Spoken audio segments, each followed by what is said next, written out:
Hey, how's it going? My nose is running. 1 second. There we go. Hey, look at my signs first. Whoops. Wow, I can't, something's wrong with my gimbals today. I cannot center things right. Pardon me. Look. There you go. There, that's done. So, how's it going? Seriously, hold on. I have to angle down. So, the reason why I ask how's it going is because, well, I mean, I have not been having problems. I hope that you haven't been having problems, by which I mean like anxiety or, well, I mean, anxiety could cover so many bases. Do I really need an or? But that is the general not good feeling that I was referring to. And I would just like to clarify that generally I will be speaking about the United States and what's happening to people here, although that does extend to other places because of stuff that's happening right now. But you know, I wasn't hold on, I got, my brain is doing like 3 or 4 different things while I'm trying to talk. I just want to say God, I don't even know how to say what I want to say. It's not like major or anything. I can't get it out. I have felt like I should be doing stuff, but I don't. When I have thought like, okay, I'm gonna go do the thing, and then I'm like, I don't really want to do that right now, and so I haven't been doing it because really nothing that I'm gonna be doing is on like a urgent clock, like I have no deadlines is what I'm saying. So still though, I mean, I have my little things that I do, and I haven't been doing them. And they're like right there. I could just do them, I don't even have to do much to do some of them. But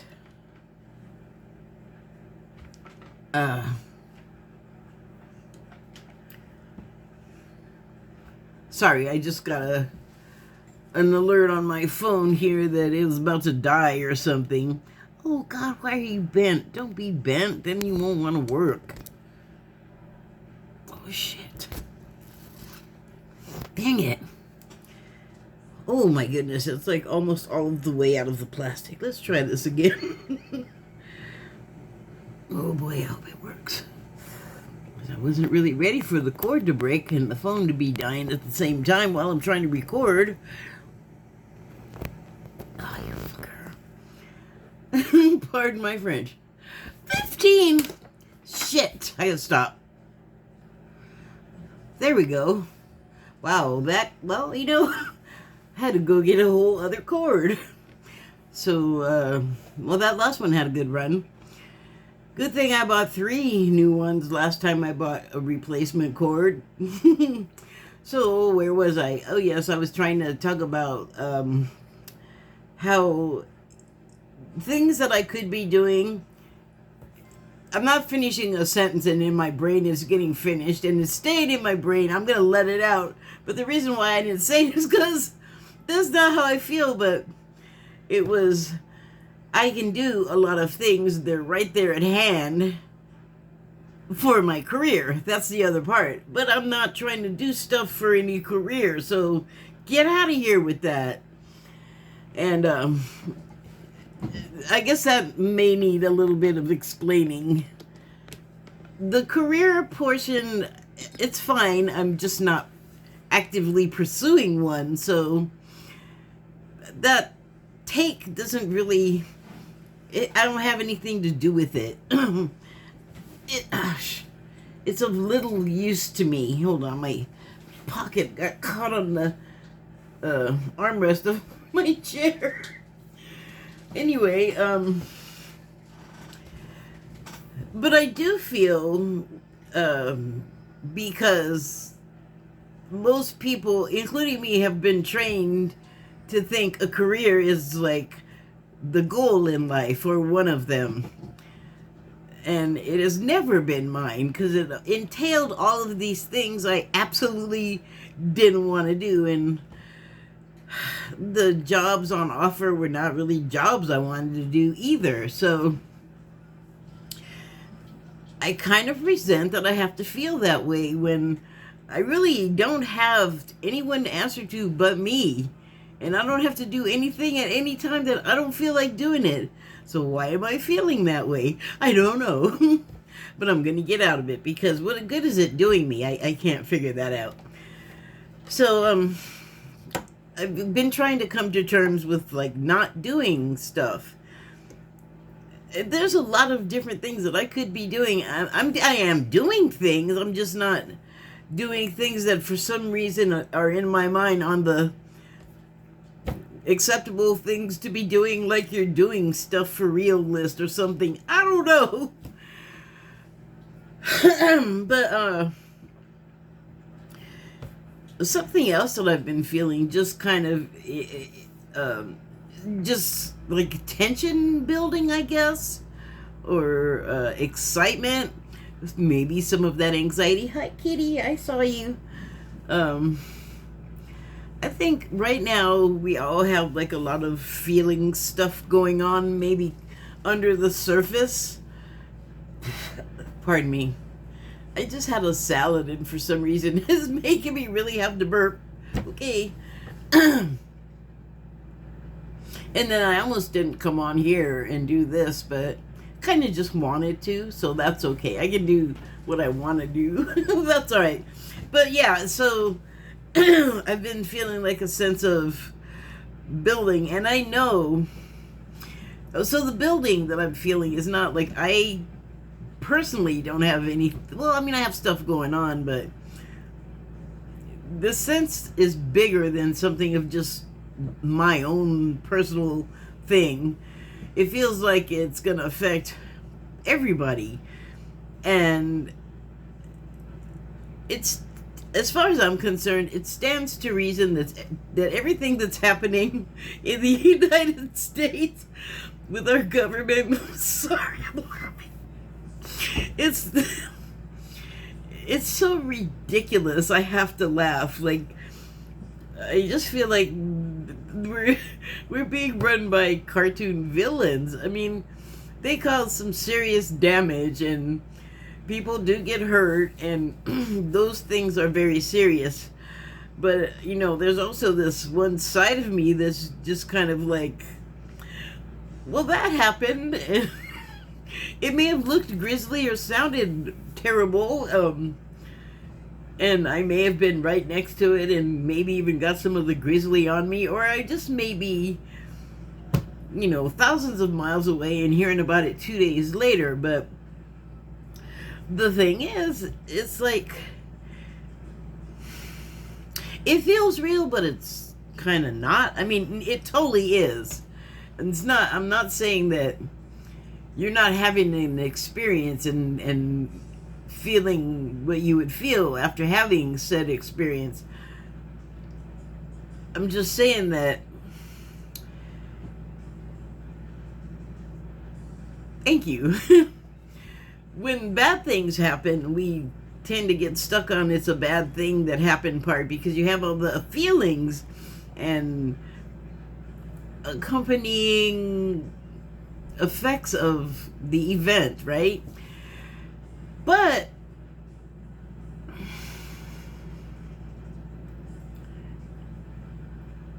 oh God, I lost it. Oh no, I'll get it back.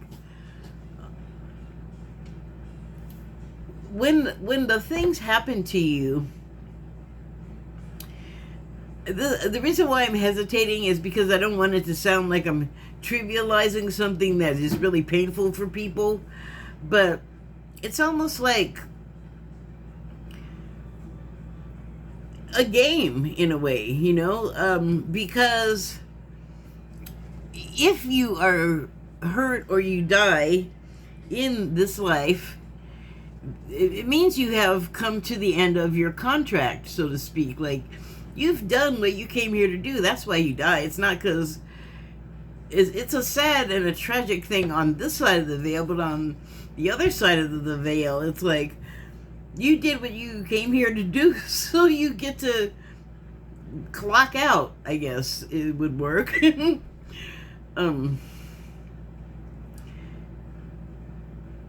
And I'm starting to get a better handle on why to come here and be born into a human lifetime.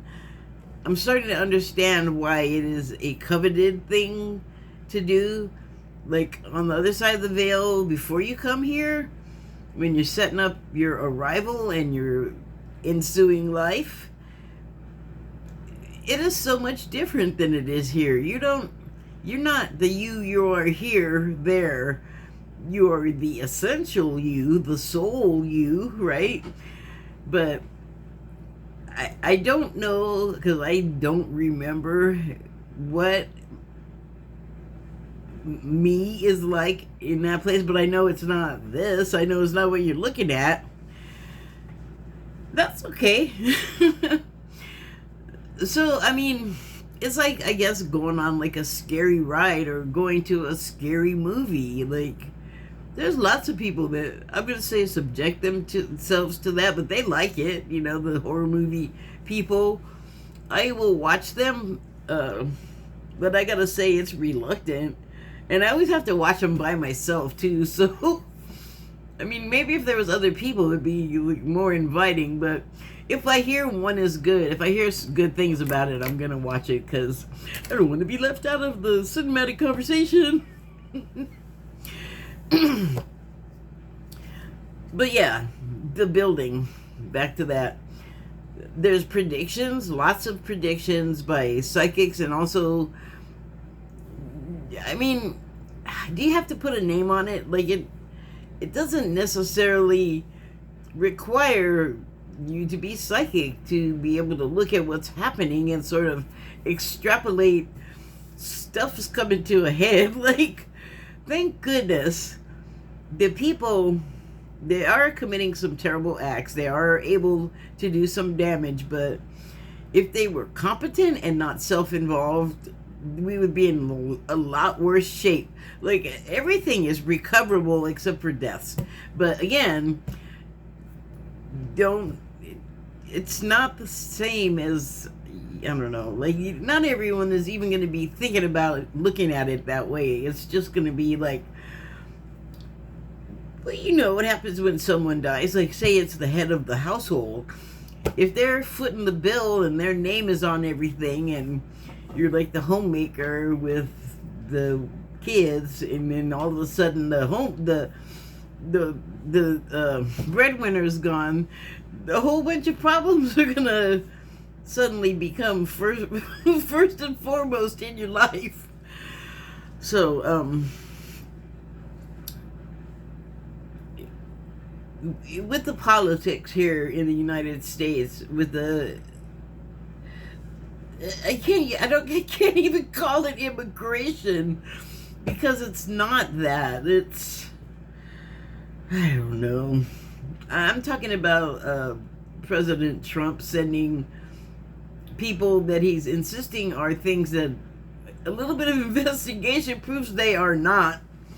And using this lie. He loves to use the lies. He hates it when you say the big lie, but he keeps coming up with them. So what, I'm not going to not tell the truth. That's his deal, He's lying about these people that he's sending to El Salvador, which, I don't know if you know this, but a couple of years back, it was really bad down there with the gang problems. And so I'm not sure if it's this guy that's president now, because I'm not like totally paying 100% attention to that. I just was for a little while. But anyway,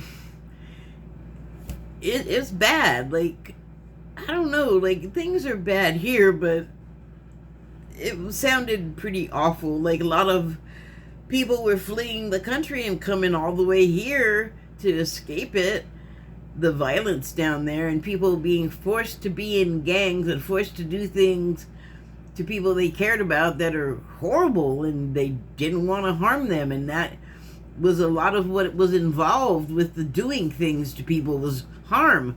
So people are like, get me out of here. And then now this guy that we're calling president is sending them back and sending him.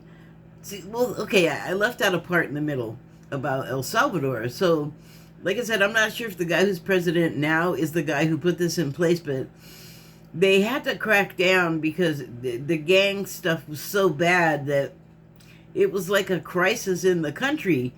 And they pretty much had to go to war against the gangs, from what I was reading in reports I was seeing about it.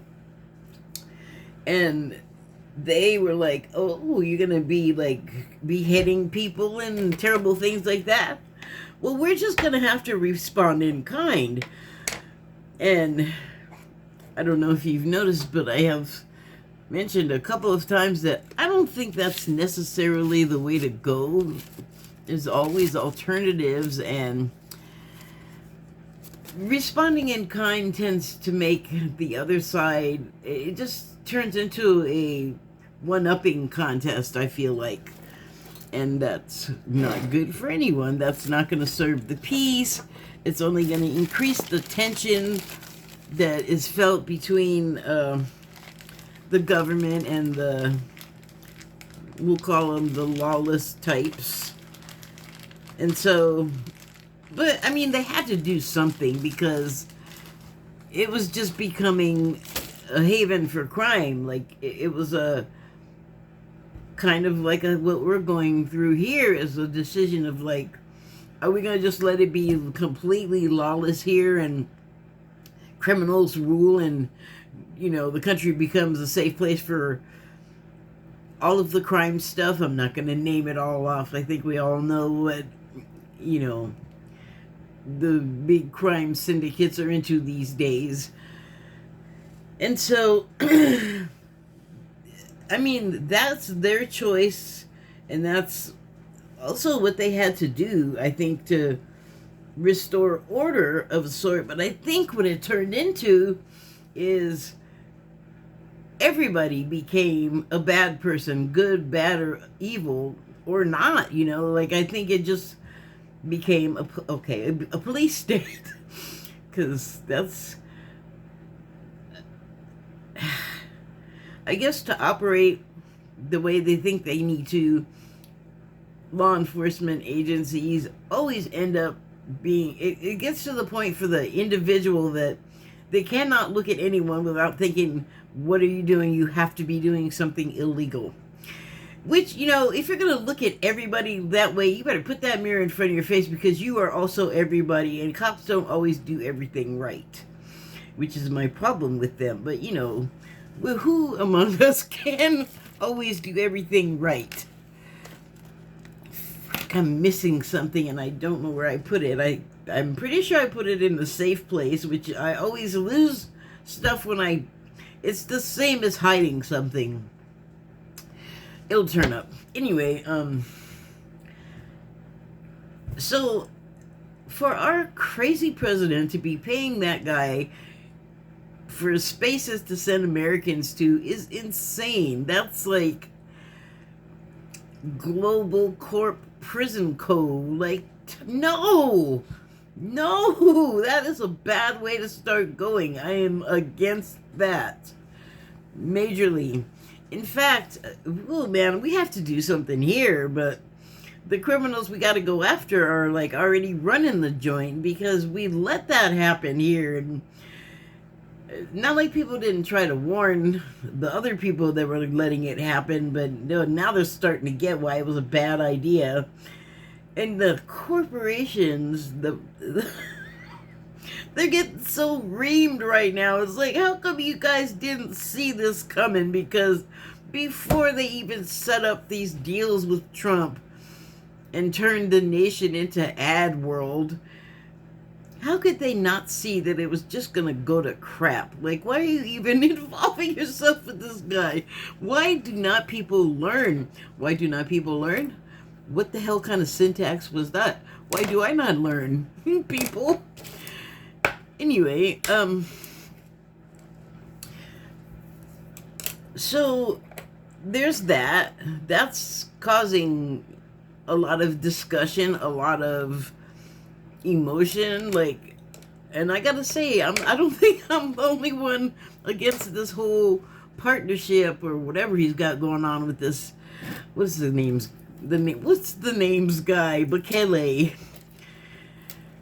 Anyway, yeah, I'm not a fan of either of those guys or what they're up to. And then the other thing, one of the other things, is the tariffs. That now that he's really, really wrong, not that he ever admits that he's wrong or apologizes or admits guilt, but he knows he's wrong. He knows he's screwed up because all of the tariffs are, I don't know what he thought was going to happen, but he would not listen to people that they don't work the way you think, dude.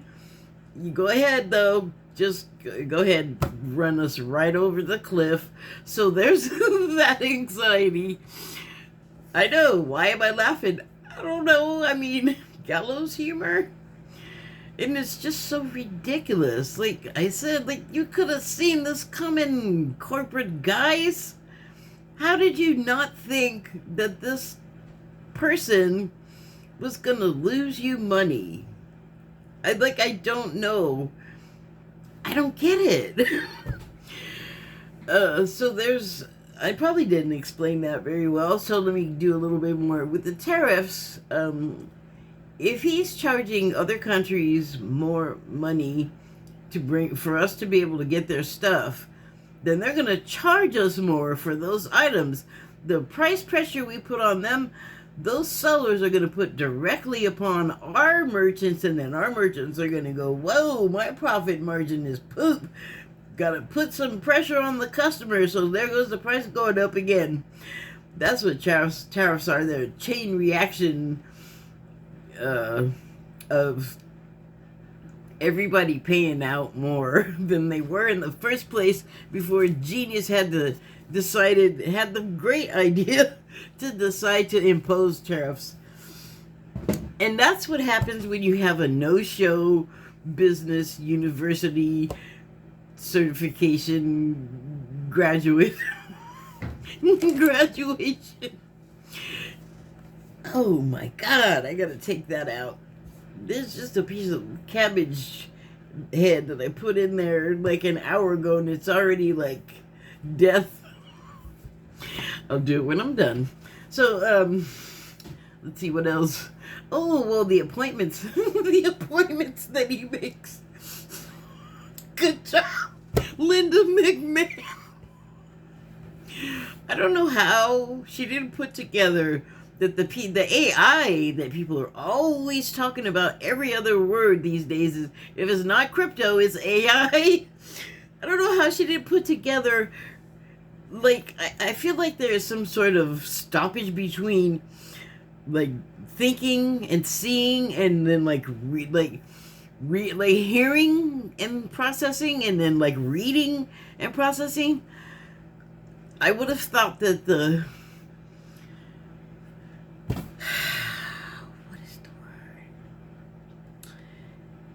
multitude of times that you'd have to hear AI, some context would have sunk in. And yet, this woman makes a speech about how A1 is going to be so helpful to education. A1, not AI. Who the hell is saying A1? If they're not talking about steak sauce, no one, crazy lady. What are you talking about? So I guess you go out and start talking and don't learn about the business that you're supposed to be a graduate of the fine business university. You don't bother to learn the course. And you don't... Oh my God, I would explain Linda McMahon's problem. She should not be the education secretary, the Department of Education. she needs to go to school a little bit, I think. What else? Oh, okay, so the Attorney General is completely like up to her neck in the president's rear. I'm just gonna say it that way. And I don't know if she's any good as an attorney or not, because she keeps doing crooked ass stuff for him. So, and let's see what else. The Secretary of Defense, Sergeant Pickled.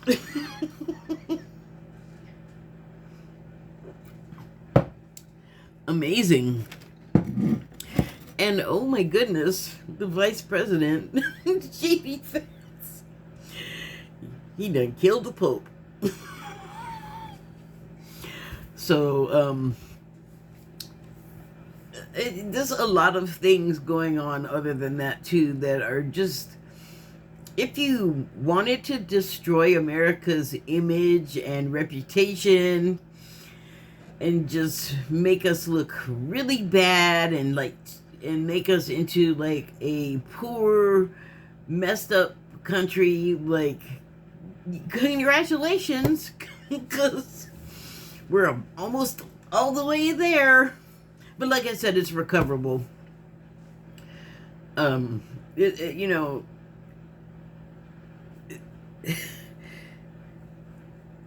we have to go through all of this, but we also are here because we wanted to. Like, on another level, in every experience, there's so much more to be had out of it than just the initial shock of them, you know? Like, there's a lot to reflect on, a lot to, like, hold up against yourself and say, I mean, really, that's, I feel like, the only fair way to talk about someone else, you know, and there's a lot of that, and a lot of rudeness that I don't think is necessary. There's like all this anger, and I feel like, well, I don't mind that, but I would like to know why, because if I didn't do anything to deserve it, then I have a problem with you. So, but not all of us are having a hard time. Like, I was freaked out at first when Doge started destroying everything, and that hasn't stopped. There's certainly a lot of stuff to give me pause, and I have cause to be concerned that, you know, if my expected next money doesn't come, that's gonna be an issue. But you know what? I can't. Why worry about it now? Really, like, because if I don't have it, then I'll really have something to worry about. So why worry about it now, you know? And I think the reason why I am not as worried as I was is because, well, like I said, because I know things are going to come to a head, because the evil things that this administration has tried to plan out and enact, they can't quite get it done because they are not up to the task. Thank goodness. So we go through it with each other. Like, we come here on these like birth plans, and you know everybody's got a life and they're all gonna do something of the lives, and therein goes the interaction and the having to go through whatever's happening with each other because everybody's here, right? So when I was starting to feel a little bit like I should be doing something, and it was trying to build up into anxiety, I guess, and I was like, oh, no, I'm not gonna do that. Like, that's really a present moment thing, to just kind of just bat away like whatever anxiety that's trying to creep up on you. And I mean, it's kind of hard to avoid what's going on, because even like comedy is talking about it, like it's getting into like shows, scripted shows. So it's kind of like, yeah, I could turn everything off and like have none of that noise coming in, and thankfully I do sometimes. But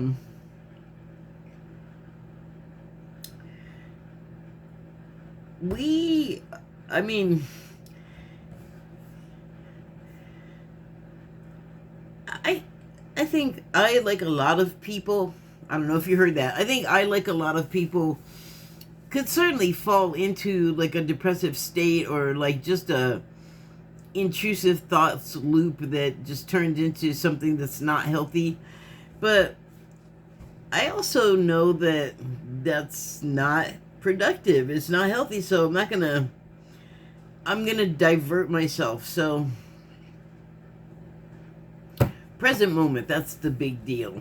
Because as long as you're fine right now and you're not extending and even exuding anxiety, and so like just crazy spraying that like a wild hose, that, I mean, that's like you're spraying your anxiety all over your environment. And I mean, think about it. It's like germs getting on stuff and making it infectious. And that's kind of what it does when your anxiety just kind of gets everywhere. It's like you start growing it everywhere and you can't escape it. You made anxiety hell for yourself. So, I mean, for me, when I feel that coming on, and I know I don't want to feel that way. Well, here's the other thing about that. It's hard to be in receptivity when you're that way. So things go easier when you're in receptivity. This is what I started to say earlier and I forgot.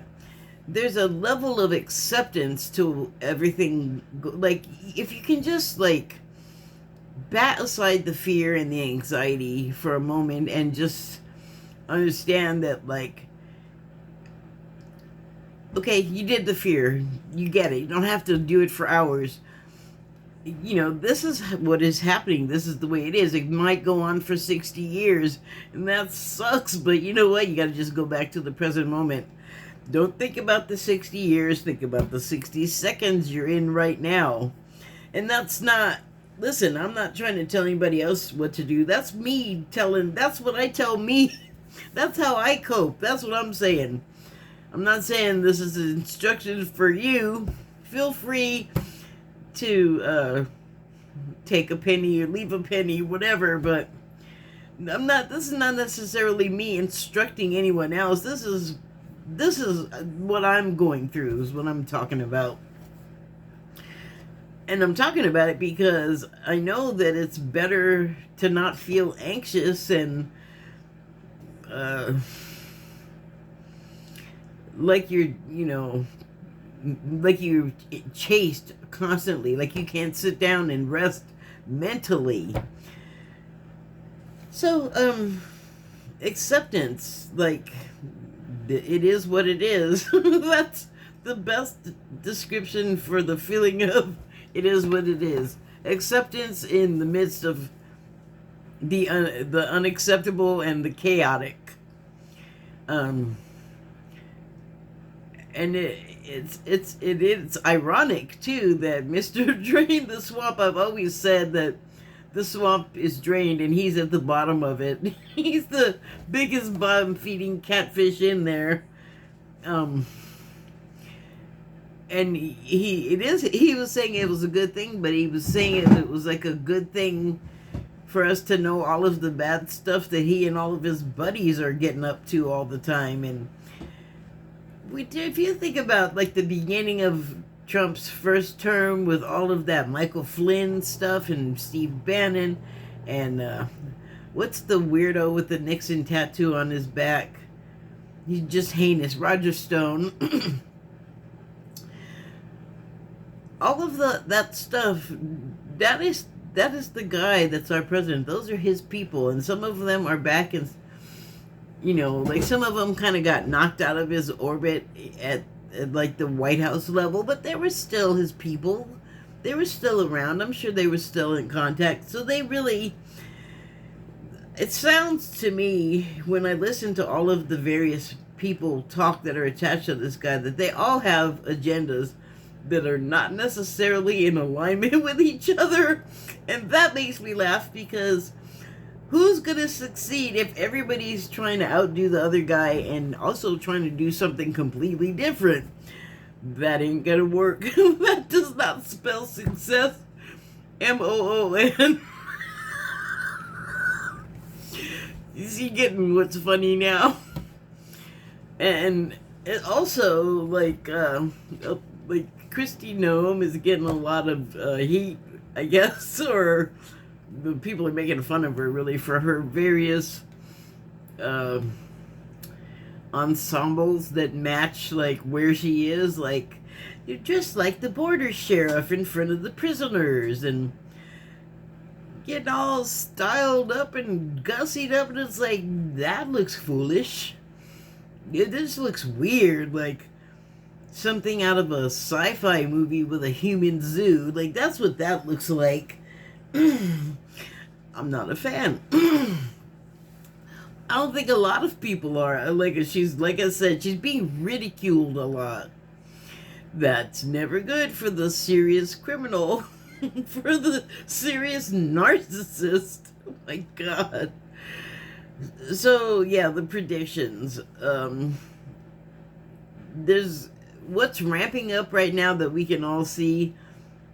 To me, it looks like it can only go for a few months. Like, I don't think there's enough mental cohesion for these people to keep their stuff together, which is good. But stuff still has to happen, you know, like just because you have an idea of the way things are going to play out doesn't necessarily mean it's going to speed anything up. That's a bummer. So, it's also another good reason to stay in the present moment, because when stuff starts happening outside of there and you try to like intervene too much or project or, and when I say you, I mean me, I just feel like it's best if you just stay back and let it play out. Like, if you don't have to get involved, it's probably best not to. Also makes it easier to stay like a certain distance away from stuff and be able to laugh at it. If you're not like sucked up into it yourself. If you're not in the middle of the mishigas, it's kind of funny. And also, like that gallows humor keeps you healthy a little bit in the craziness. So, I am on the clock with one of my projects, and that is the excerpting of my novel on my website. Like, now that I found the missing part, I can go back to my bi-weekly schedule of releasing it bit by bit. And guess what happened? Like, almost immediately, I lost my place again. So, I got about, I don't know, about 6 or 7 days to find my place. It shouldn't be too hard. Like, I have all of the places where I wrote it assembled into one spot. I just have to find out where I put it. I wrote it in this really stupid way in the notebooks, so it's very confusing to figure out where what ends and begins, but I'll find it because I know what happened. Well, hi, he came back. So, it's good to have, I feel like, some routine, and maybe a little responsibility won't hurt either. Like, here's my little responsibility. You know, I'm not going to do it right now because, as you can see, I'm busy. Are you coming? Nope, he's not.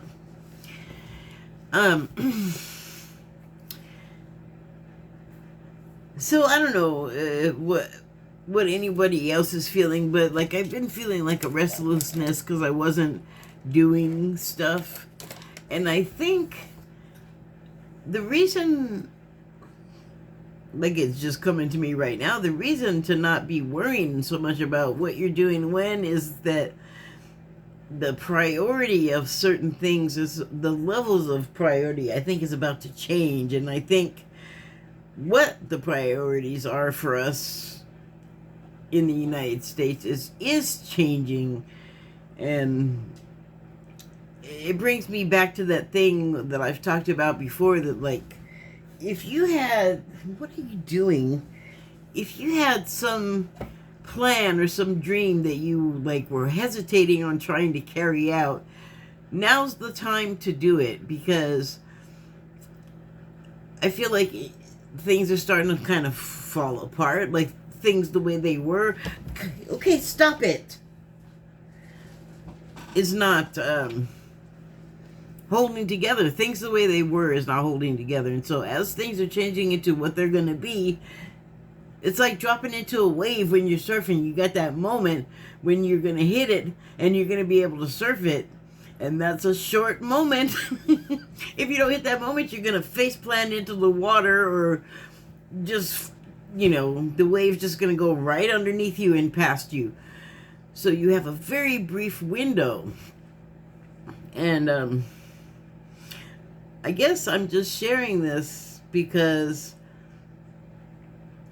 you don't have time to, like, you have worried about it and thought about it, like, pick up your knickers and jump in. Like, now is the time. And to be brave, like, if you have something like that, because not everyone does, I just think now is the opportune time, whatever that looks like. I think, like, now, do it now, because what I've been feeling building is indeed like a wave. Like, I don't know if you know how waves work, because not everyone lives on the coast, but there's an in and out, like, that it's called the ebb and flow. But the wave itself, man, there's a lot of math happening there, and I am not a math person to explain it, but I can see it. I can see the figures in the wave, the whole there's a progression.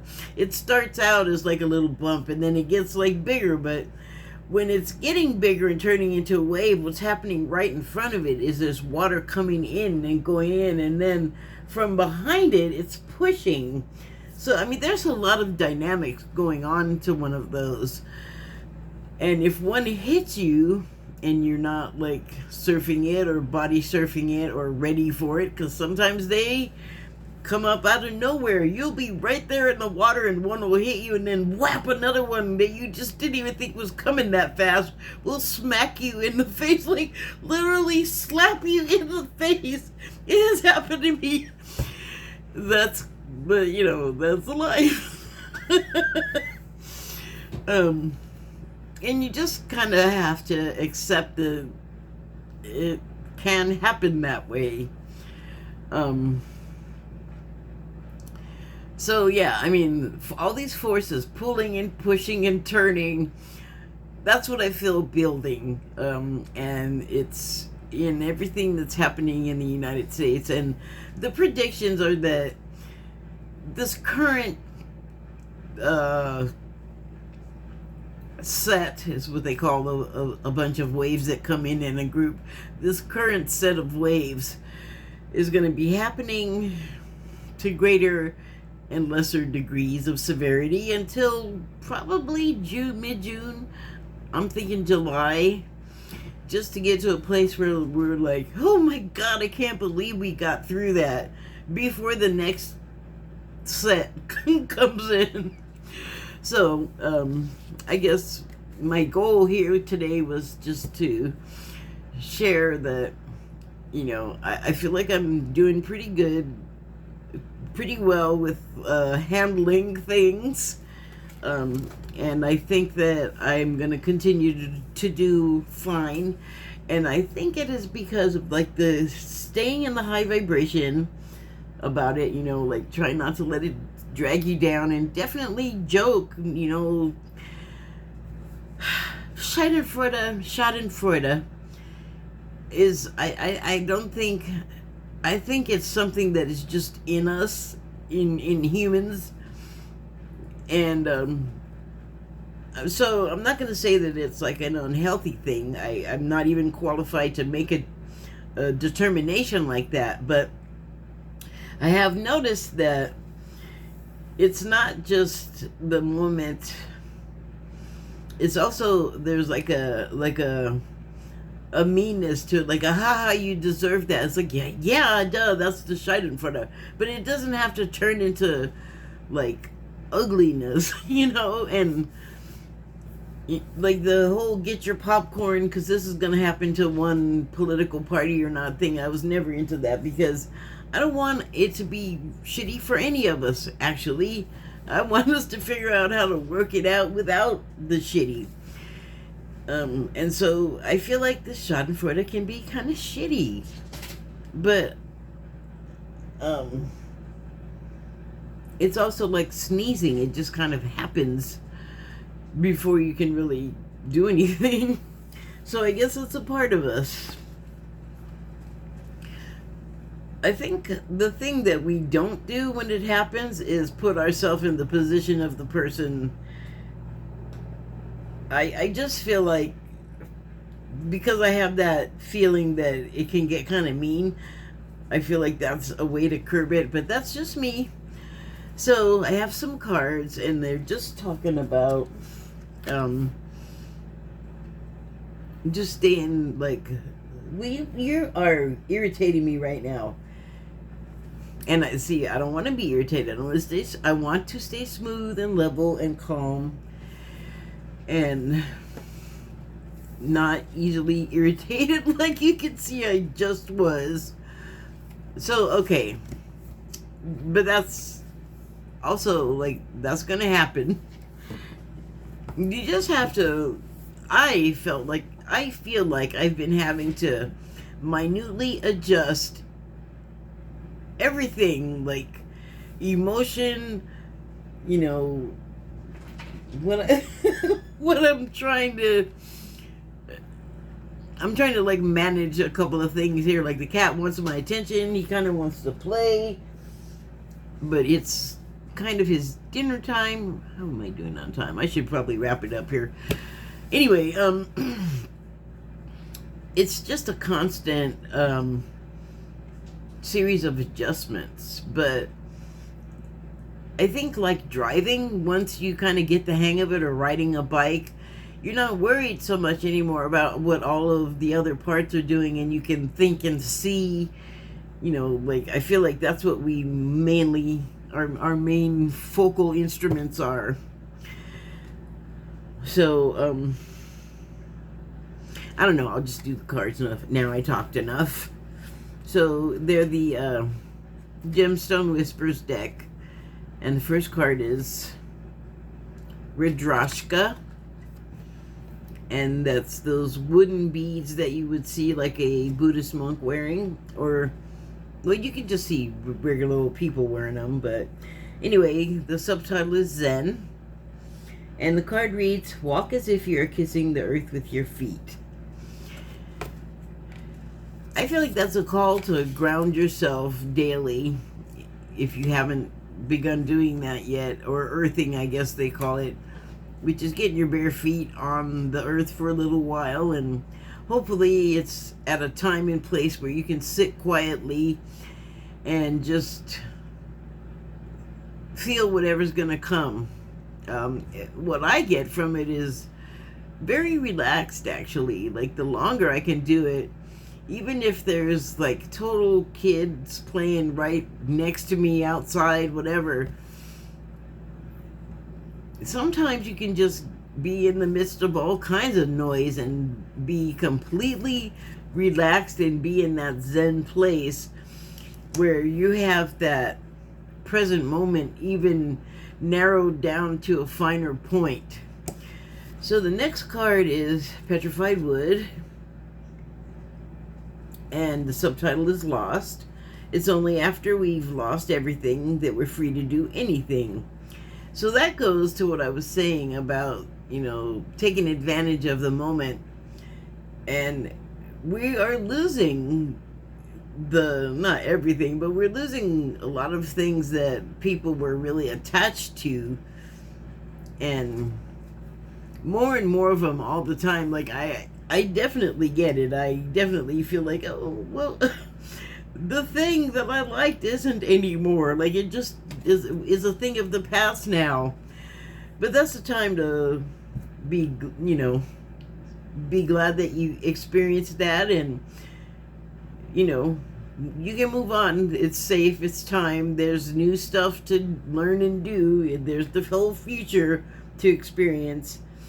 And petrified wood is, boy, is that the past. If you have wood that's become what is the word? Petrified. Well, that is what happens to you after. That's a stage, and that is a stage that happens after a really, really long time. Like you're like a fossil. Your life experience has just turned into a fossil. Damn it, there's a piece of spinach on the floor. I knew I was rolling around on something. Hi. So the next card is Carnelian. And the subtitle, Cabbage, is Explorer. Which is funny because when I was reading it with Carnelian, I was thinking of Calrissian, Lando Calrissian, who lives in space, where you have to take a journey to. So yeah, the subtitle is Explorer. Sorry about that little space monologue there. So the card reads, 20 years from now, you will be more disappointed by the things that you didn't do than by the things you did do. So throw off the bowlines, sail away from the safe harbor, catch the trade winds in your sails, explore, dream, discover. Get in your Millennium Falcon and fly. So, but again, the looking back on 20 years, you want to look back and go, man, I always wanted to do blank, and then when everything was falling apart and I could have blanked the blank cheap and whatever, if you let that moment pass, then that's what you're going to be remembering, not as fondly. So again, I encourage you, if you have a wish to do something, don't hesitate. The next one is Black Orlov's Diamond, and the subtitle is Misfortune. Misfortune. When the soul suffers too much, it develops a taste for misfortune. I'm getting a gambler for some reason, and that's like someone that, I mean, how many gamblers always win all the time? I don't think that's really a thing, unless they figured out some way around it. Cheating, they call it. I don't know if I would call it cheating, like like card counting. I did a little spooner there, spoonerism. Oopsie. They gotta catch you at it, right? And why does the casino get to screw you, but you can't screw them back in defense? Like, how is that fair? Anyway, but a gambler's life, you don't often win. You have big dreams, like you think you're going to make a big score.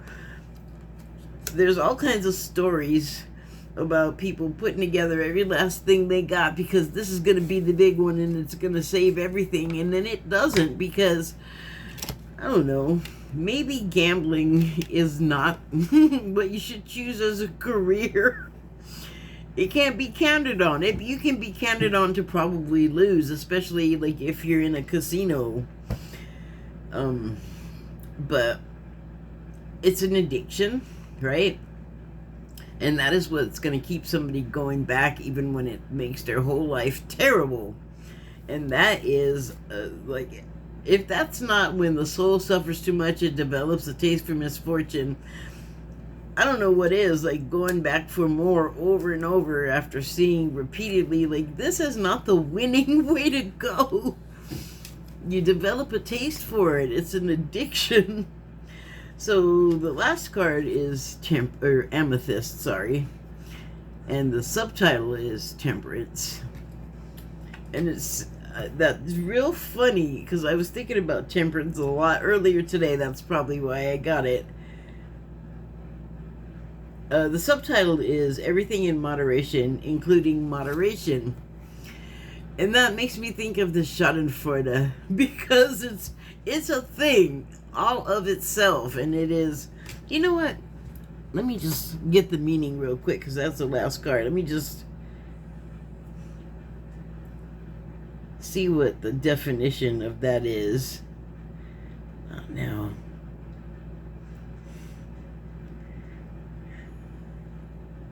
Oops.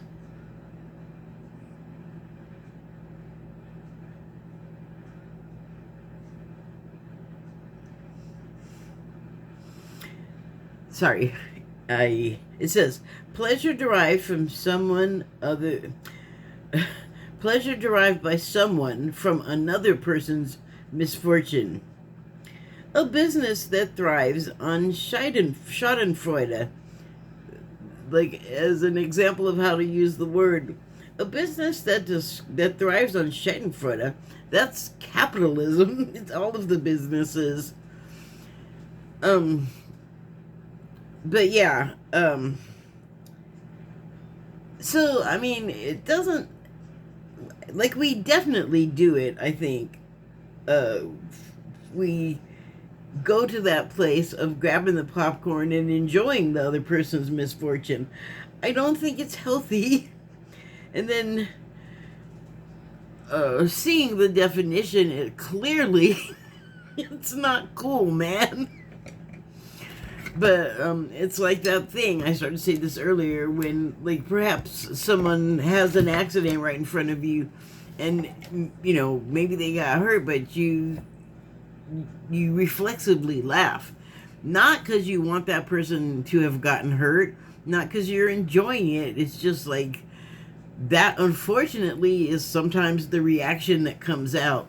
And that's different from me laughing earlier about the situation that not just the United States is in, because as you heard, El Salvador has had stuff going on that has not been great, like, for the people.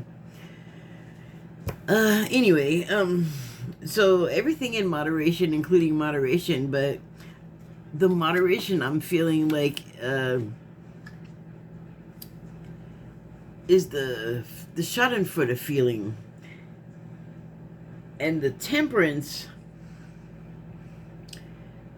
I was thinking earlier, I was praying, and one of my prayers that I always include is, can we please, can we all have, like, some tolerance in our heart? Can we temper our feelings against each other for a moment? Because, well, we're giving that person a break for whatever transgression we might normally have nailed them on, or derided them on, or shamed them on, whatever the thing is.